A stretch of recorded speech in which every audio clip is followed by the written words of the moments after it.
Welcome back to The Takeout. Louisiana Republican Senator and frequent Trump critic Bill Cassidy now officially faces a primary challenge. Congresswoman Julia Letlow announced her candidacy today, just one day after President Trump encouraged her to jump into the race. Let's bring in our political panel. Laurie Watkins is a Democratic strategist and was policy director for President Obama's campaigns. And Alex Conant is a Republican strategist and former communications director for Marco Rubio's presidential bid. It's great to see you both. Good to see you. Thank you for being here. So, Alex, I want to start with you because President Trump often uses this card. He threatens people, saying, I'm going to get a primary on you. And now it's happening to Bill Cassidy. Yeah.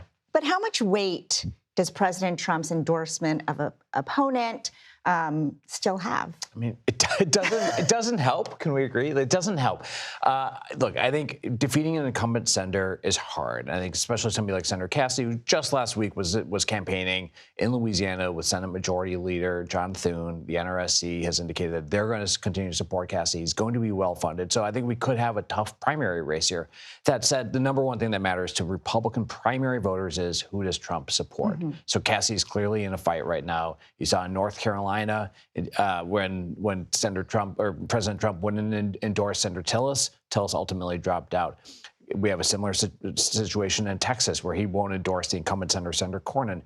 Conant's in the fight for his life now. So it doesn't help him. Traditionally, Republican presidents are much more focused on getting their incumbents elected and then being Democrats. Sure. I think Trump is continuing to fight with Senate Republicans. That's going to make it harder for him to legislate, especially if we have a smaller majority next year.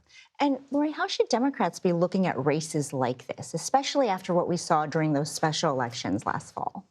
Well, I think it should be excitement because we're seeing some of the fissures and cracks start to happen within the Republican Party. You have this ultra-conservative, more MAGA crowd, and then you have more centrist Republicans that are coming out that are not in agreement, as some of your polling showed in the earlier parts of the segment, that most Americans, including Republicans, are not interested in the policies that Donald Trump has enacted over the last year because they are costing them money and they are more focused on what's happening within their home and with their children and whether or not they can afford to pay their rent or their mortgage, a medical bill, whether they can afford childcare, healthcare, all of these things that are impacting them.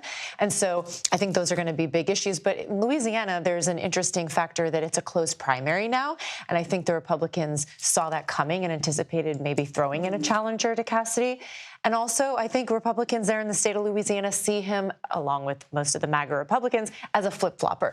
He voted, against January 6th with 7 other U.S. senators, and out of those 7 who made that vote, there's only 3 that are remaining: Susan Collins, Bill Cassidy, and Lisa Murkowski from Alaska. So there's only 3 left. In the House, there were 9, and there's only, I think, 3 or 4 members in the House. Everyone else has retired or said that they weren't going to run for re-election.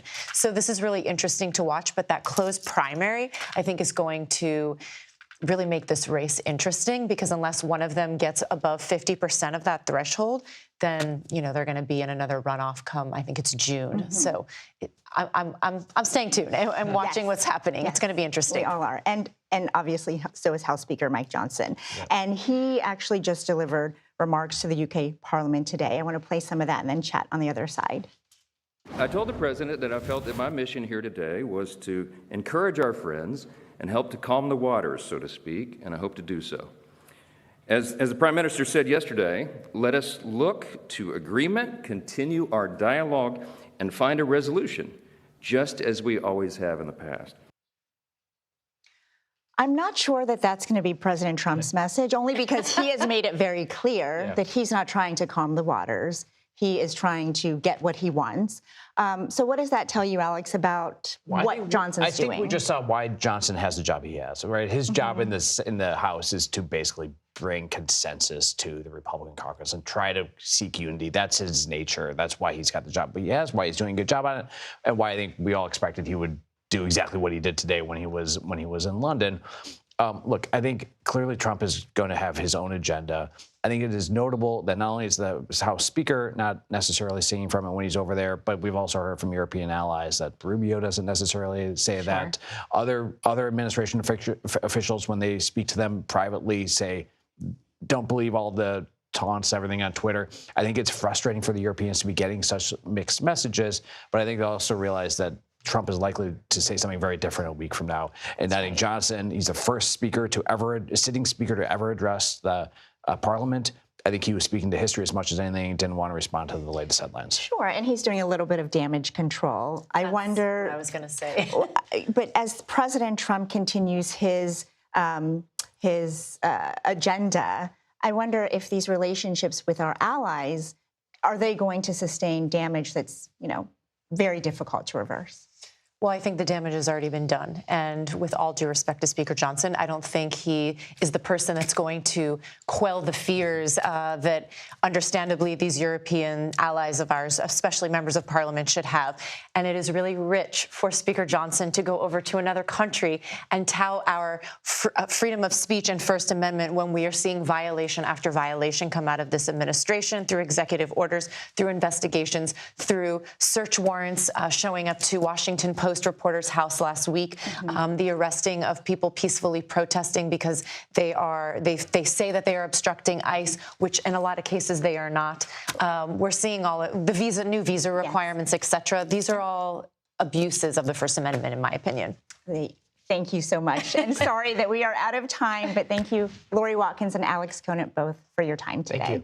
Thank you.